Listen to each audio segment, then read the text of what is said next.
Hello, welcome back to this learning platform of YouTube. Today we are here with with few new rules of prepositions. And the previous part of this topic for preposition, we have already learned some rules. Those was only the types of prepositions. Today we will discuss some rules and how we use these prepositions. Before going further, I have some examples, very common examples to understand what is preposition. Propositions आखिर होता क्या है? Pre, you can see this is preposition. Preposition. It means something related to the position. For example, I have this bottle. Okay. So the position of this bottle will be determined by some words. How? If I say the bottle is on my hand. The bottle is on my hand. अगर ये ऐसे है, the bottle is on my hand. या फिर on my palm. Okay, palm means हथेली. Okay, the bottle is on my palm. तो this on word, ये जो on word हम यूज कर रहे हैं, वो क्या बता रहा है? इस बोतल की पोजीशन बता रहा है कि बोतल कहाँ है, ऑन माय पाम. सपोज इस सेंटेंस से अगर मैं ऑन हटा दूं तो क्या हो जाएगा? अगर पहले तो मैं कह रहा हूं द बोतल इज ऑन माय पाम, और फिर मैं कहने लग जाऊं कि द बोतल इज ऑन, हटा देता हूं द बोतल इज पाम, पूरा मीनिंग ही बदल गया कि बोतल ही पाम है. ऐसा हो गया ना मीनिंग. और क्या हो सकता है, देखो इसी बोतल को मैं अंडर द हैंड कर दूंगा तो क्या हो जाएगा? द बोतल इज अंडर माय हैंड. अब ये क्या है? अंडर है ना. अब ये क्या हो, देखो the bottle is behind my hand. अब ये इसके पीछे है तो बिहाइंड, सामने है तो in front of my hand, ऊपर है तो ऑन माय पाम या ऑन माय हैंड. ओके. तो ये सब जो वर्ड्स हैं, जैसे ऑन इसके ऊपर बता रहा है, ठीक है, बिहाइंड इसके पीछे बता रहा है, इन फ्रंट इसके आगे बता रहा है, और अंडर इसके नीचे बता रहा है. तो ये सब वर्ड क्या है? दीज वर्ड्स आर प्रीपोजिशंस, जो क्या बताते हैं हमें? किसी सेंटेंस में किसी ऑब्जेक्ट, किसी नाउन की पोजीशन या उस नाउन की मैं कहूंगा कनेक्टिविटी, उस नाउन की पोजीशन क्या है उस सेंटेंस में, ठीक है वो. और उस सेंटेंस से रेलेवेंसी भी बहुत अच्छे से क्लियर करते हैं. वो कौन से वर्ड्स होते हैं? प्रीपोजिशंस होते हैं. ठीक है. तो अब हम आगे बढ़ते हैं कि इन वर्ड्स को हम यूज कैसे करते हैं. देखो बहुत क्लियरली, बिल्कुल साफ शब्दों में आपको दिखाई दे रहा होगा. वर्ब प्लस प्रीपोजिशन, कोई वर्ब है, और जिसको एक्चुअली होता क्या है कि हम जनरली जो प्रीपोजिशंस पढ़ते हैं वो हमें बहुत कॉमन प्रीपोजिशन, जैसे ऑन, इन, एट, इनटू, ये सब बहुत कॉमन है. कुछ वर्ब्स क्या होती हैं, फिक्स होती हैं कि उसके साथ प्रीपोजिशन वही आएगी, जैसे कि एनगल्फ होता है ना. एनगल्फ का मतलब होता है आग में समा जाना. ठीक है. तो एनगल्फ के साथ हमेशा इन ही आता है, एंगल्फ इन आएगा, कभी भी एंगल्फ फ्रॉम नहीं आएगा, ऐसे नहीं होता है. ठीक है. वैसे कुछ बहुत सारी प्रोविजंस होती हैं, हम कमिंग लेक्चर्स में उनको डिस्कस करेंगे, अभी हम बहुत बेसिक से चल रहे हैं. ठीक है. तो देखो वर्ब प्लस प्रीपोजिशन. सबसे पहले देखो क्या है, बोरो फ्रॉम. जैसे पहला सेंटेंस देखो, आप सेंटेंस देखो, लिखा हुआ है ये, can I borrow a hammer from you. क्या मैं आपसे एक हैमर बोरो यानी उधार ले सकता हूं? तो अब देखो फ्रॉम का मतलब क्या हो रहा है यहाँ पे. फ्रॉम का वैसे हिंदी मीनिंग होता है से, लेकिन ये हमेशा जब हम किस सेंस में यूज करते हैं, जैसे किसी चीज से कोई चीज अलग होने के सेंस में जब हम से वर्ड यूज करते हैं तो उसमें हम से का यूज करते हैं. और जितने भी हिंदी में सेंटेंस में हम ऐसे लगाते हैं कि मैं वहां से आ रहा हूं, है ना, ये उससे ले लो, है ना, इस सब सेंटेंस में हम से वर्ड के लिए क्या यूज करते हैं? फ्रॉम का यूज करते हैं. जैसे देखो borrow from, can I borrow a hammer from you. क्या मैं तुमसे एक हैमर ले सकता हूं? तुम से के लिए हमने क्या लगाया है? फ्रॉम. देखो यहां देखो, एस्केप फ्रॉम, भाग जाना, है ना. है ना. The convicted murderer escaped from a high security prison, मतलब एक हाई सिक्योरिटी प्रिजन से भाग गया, एस्केप कर गया, है ना, भाग गया, है ना. कहां से आ रहा है ना वर्ड? प्रिजन से. From a high security prison, एक प्रिजन से. ओके. देखो distract from, don't distract me from my studies, तो मुझे मेरी स्टडीज से डिस्ट्रैक्ट मत करो, है ना. देखो यहाँ पर एग्जांपल दिया है, please distract him from the television, उसको टेलीविजन से डिस्ट्रैक्ट करो, अदरवाइज वो टेलीविजन देखता रहेगा. टेलीविजन से, टीवी से के सेंस में यूज हो रहा है. फ्रॉम के सारे यूज हैं, आप देख सकते हैं. डिफर फ्रॉम, उससे एक चीज से दूसरी चीज का अलग होना. जैसे मैं कहूँ you are differ from your brother, you are differ from your brother. या फिर हम कहें देखो यहां कम फ्रॉम, है ना। आई कम फ्रॉम फ्रांस, मैं फ्रांस से आता हूँ। आई कम फ्रॉम इंडिया, मैं इंडिया से आता हूँ। ठीक है, से। और देखो ऊपर है, देखो डिटर फ्रॉम, मतलब रोकना। बच्चों को हम क्या करते हैं, रोकते हैं ना। क्या बोलते हैं, please deter your children from high walking, sorry, from walking across बस एवेन्यूज, बिजी एवेन्यूज। देखो मतलब ये कहना है कि अपने बच्चों को जो बिजी एवेन्यूज है, एवेन्यू का मतलब होता है कोई जगह। एवेन्यू बनाया किससे, वेन्यू से बनाया। वेन्यू का मतलब होती है जगह, और एवेन्यू का मतलब वो जो प्लेस है, वो यानी कैसे प्लेस जो बिजी है, बिजी प्लेसेस से बच्चों को दूर रखो, डिटर करो, मतलब उनको रोको वहां जाने से, है ना। Choose from, you can choose your pen from these. हम ऐसे भी बोल सकते हैं कि इन पेन में से अपना पेन चूज कर लो, इन पेनों में से, है ना। हिंदी में हम पेन नो कर देते हैं, वैसे तो हिंदी वर्ड तो कलम होता है। बहुत सारे ऐसे वर्ड्स इंग्लिश लैंग्वेज में which we use like Hindi. Okay, because Britishers has ruled over us for decades, और उसी का हम पे इम्प्रेशन है, और उसी का ये इम्प्रेशन भी है कि हम आज ये बैठ के इंग्लिश सीख रहे हैं। हमें किसी कंट्री से कोई इसका कोई मतलब ऐसा नहीं है कि I feel something bad for that country. But हाँ, लैंग्वेज है, Hindi is also language, Sanskrit is also language, like Tamil and all, we all are learning because for this as a language. Okay, चलो नेक्स्ट चलते हैं। ये एग्जाम्पल सारे हमने देख लिए। देखो नेक्स्ट है वर्ब प्लस फॉर्म प्रीपोजिशन। जैसे किसी वर्ब के साथ और कैसे किसी वर्ब के साथ फ्रॉम को हम यूज करते हैं। देखो कम फ्रॉम हो गया, तुम कहाँ से आते हो, है ना, she comes from London. Subtract from, किसी से कोई चीज घटाना, किसी चीज से, कहते हैं 5 में से 7 घटाओ, से, उस से के लिए भी क्या यूज करते हैं, फ्रॉम। देखो सब्ट्रैक्ट 7 फ्रॉम 3, है ना, 3 में से 7 घटाओ, है ना। या हाँ मतलब, लेकिन इन सब चीजों में जहां जहां ऐसे से यूज होगा, वहां वहां इस वर्ड को आप यूज कर सकते हो। रिफ्रेन फ्रॉम, मतलब किसी चीज से बच के रहना, प्लीज अगर प्लीज रिफ्रेन फ्रॉम जस्टिंग हियर, है ना, किसी चीज से रोकना, किसी से दूर रहना। प्रोटेक्ट फ्रॉम, किसी चीज से सुरक्षा करना, है ना, protect, protect your face from direct sunlight, है ना, कहते हैं सनस्क्रीन लगाते हैं हम। Next differ from, rescue from. देखो graduate from, I am graduated from so and so university, में उस यूनिवर्सिटी से ग्रेजुएटेड हूँ। देखो इससे, यानी अगर आप बिल्कुल बिल्कुल इसको आप बिल्कुल सरल भाषा में अगर समझना चाहते हैं, तो जहां भी आप हिंदी में से वर्ड का यूज करते हैं, वहां इस फ्रॉम को यूज कर सकते हैं। Okay, so go to the next, right, somebody came here, yes, from, किसी जगह से। अब जब हम जगह के लिए कैसे यूज करते हैं, देखो सेंटेंस है, मैं न्यूयॉर्क से आ रहा हूं, आई एम कमिंग फ्रॉम न्यूयॉर्क। ओके, वे जिम से कसरत करने के बाद आए, they came after doing exercise from the gym. Okay, तुम किस स्कूल से आए हो, which school have you come from, से। तो बहुत इजी है ये, ऐसा डेली लाइफ में हम लोग यूज करते हैं, लेकिन इन्हीं सेंटेंसेस को अगर आप प्रैक्टिकल लाइफ में यूज करोगे तो ये चीजें बहुत इजी हो जाएंगी।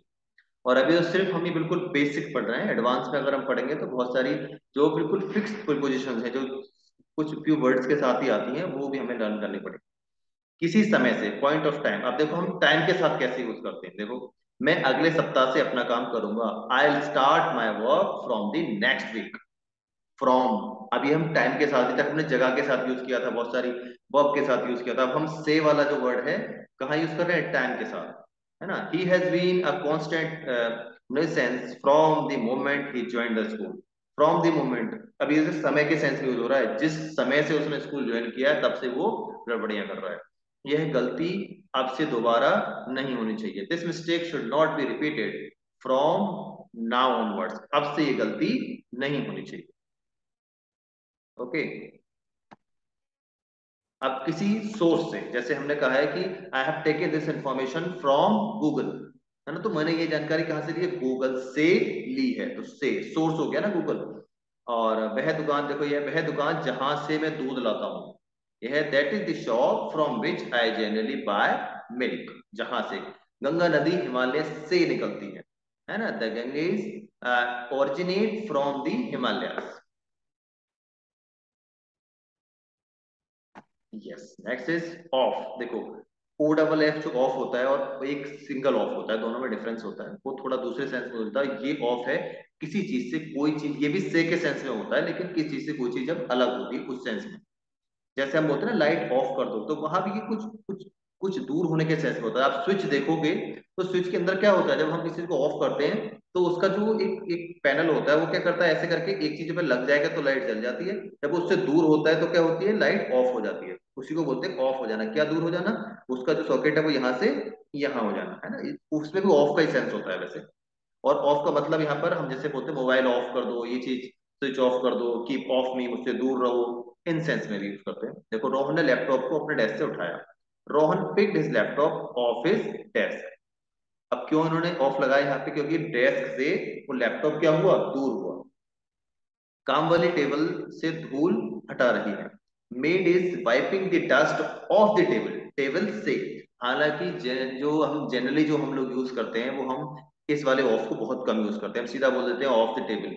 बोलते तो हैं लेकिन हमारा बोलने का सेंस वो वाला ऑफ होता है। ठीक है, सिंगल एफ वाला। Never get of the metro in a Hari, metro से कभी जल्दबाजी में मत उतरा करो। गेट ऑफ का मतलब क्या हो गया, गेट का मतलब होना, ऑफ का मतलब दूर यानी उतरना। गेट ऑफ हम उतरने के सेंस में भी यूज करते हैं, जल्दबाजी में मत उतरो। तो ऑफ का यूज हम जहां भी कोई चीज किसी से अलग हो रही है उस सेंस में हम यूज करते हैं। नेक्स्ट इज, थोड़ा सा यहाँ ये मिस प्रिंट हो गया है, इसको ज्यादा ध्यान ना दें। देखो फ्रॉम सिंस के लिए क्या है, from a point of time, किसी निश्चित समय से। ठीक है, जैसे देखो the country has seen great development since independence. ठीक है, he has been working on it since Saturday. देखो सिंस सैटरडे, है ना, सिंस इंडिपेंडेंस, ये तो हो गए कुछ फिक्स मूवमेंट। जैसे इंडिपेंडेंस सबको पता है, आजादी कब हुई थी, हमने है सिंस लगा दिया।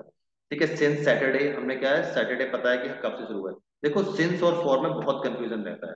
देखो यहाँ फॉर है, ये किसी समय की अवधि से, ड्यूरेशन से लेकर है। सिंस और फॉर का जो बेसिक बिल्कुल डिफरेंस अगर आप समझना चाहते हो तो वही है, जैसे मैं कहूँ मैं 2 घंटे से खेल रहा हूँ, मैं 2 बजे से खेल रहा हूँ, दोनों में डिफरेंस है। ऐसा नहीं कि मैं जब ये कह रहा हूँ कि 2 घंटे से खेल रहा हूँ तो मैं आपको बिल्कुल एक निश्चित समय नहीं बता रहा हूँ, लेकिन उसमें मैं स्टार्टिंग टाइम नहीं बता रहा हूँ।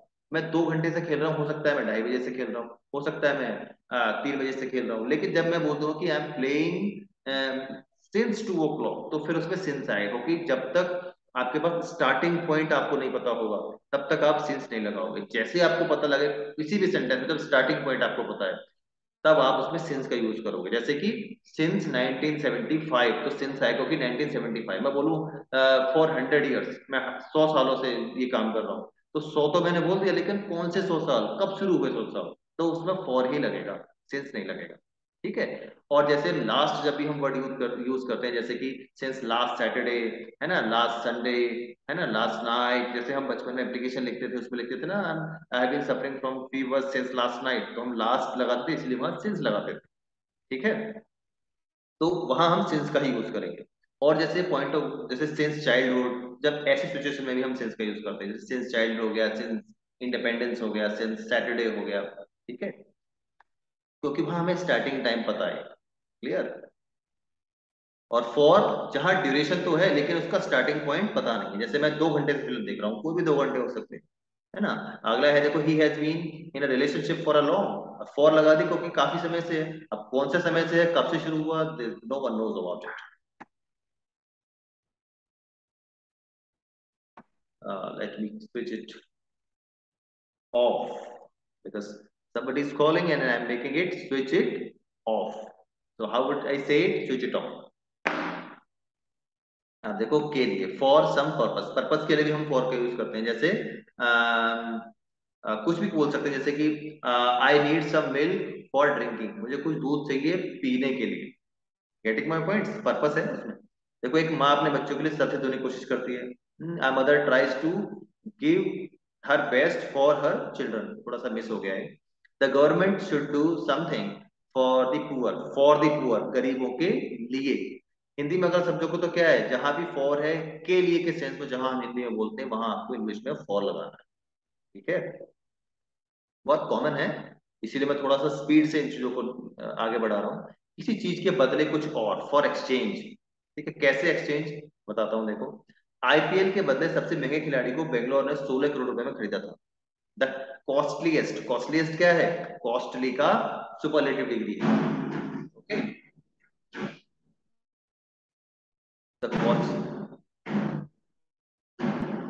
sound is there.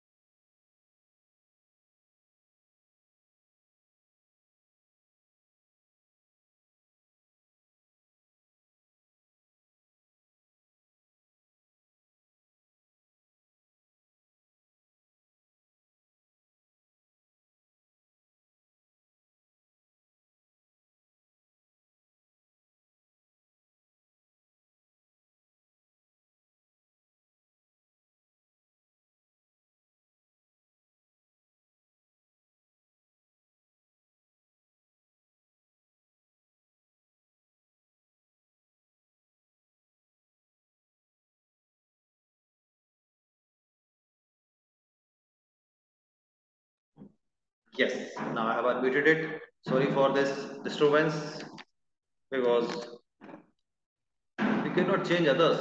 देखो किस चीज के बदले कुछ और एक्सचेंज के लिए, जैसे the costliest player in IPL was bought by Bangalore for 16 crore. 16 crore के लिए, यहाँ भी लिए का सेंस है, लेकिन 60 करोड़ के बदले उसको खरीदा था, ये सेंस यहाँ पर बताया, इसीलिए हमने इसको एक्सचेंज की तरह यूज किया है। देखो सिंस फॉर का दोबारा से अच्छे से बताया हुआ है। देखो सिंस का मतलब स्पेसिफिक पॉइंट ऑफ टाइम, जैसे 10 बजे से है ना, और 11 बज रहे हैं, जब तक हम ये नहीं बोलेंगे कि सिंस 10 o'clock, तब तक सिंस नहीं लगा सकते। हम 10 घंटे बोलते हैं, 12 घंटे बोलते हैं, 10 साल बोलते हैं। आप ये बात वो सोचना कि 10 तो बोल दिया, फिक्स हो गया, लेकिन वो कौन से 10 है, वो 10 कब से शुरू हुए, जब तक ये नहीं बताओगे आप, तब तक आप उसमें सिंस नहीं लगा सकते। यानी बिगिनिंग पॉइंट अगर नहीं पता है तो you can't use since in any sentence. For example देखो, I have been studying since 9 AM, अगर ये होता 9 hours, तो आवर्स कौन से कब से शुरू हुए, तो आप इसमें फिर फॉर लगाते। जैसे I have been studying for 3 hours, अब ये होता 3 बजे से, तो हो जाता ये 3 o'clock। Okay, let's move. Here we have concluded this session today, and this was very short and I would say very precise knowledge about prepositions. In coming videos, we will discuss further some fixed prepositions with some words and other rules regarding it. For any query, any suggestions, you are most welcome. You can put your queries in the form of comments in the comment section, and keep watching us on YouTube and Instagram as well. Good luck.